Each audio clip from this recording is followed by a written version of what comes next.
uşaqlıqdan bir məhəbbət,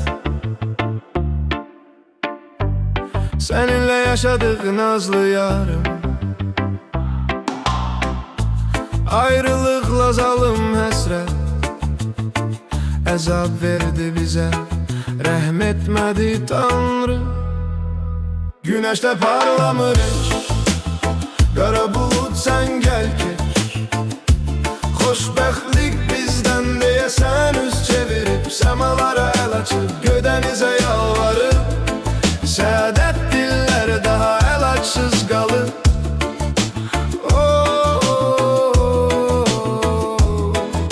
Qəhər boğur məni yaman, taleyimdən dostlarına razıyam.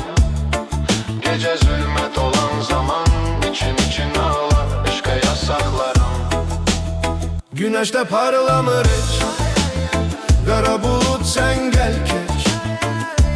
Xoşbəxtlik bizdən deyə sən üz çevirib, səmalara əl açıb, gödənizə yalvarıb. Saadət dillər daha əl açsız qalıb.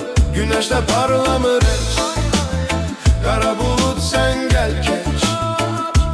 Xoşbəxtlik bizdən deyə sən üz çevirib, səmalara əl açıb, gödənizə yalvarıb. Saadət dillər daha əl açsız.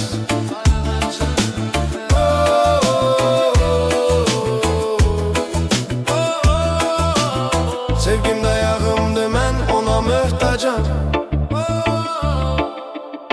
Qırıb zəncirləri sənə çatdıracağam. Güneşte parlamır heç,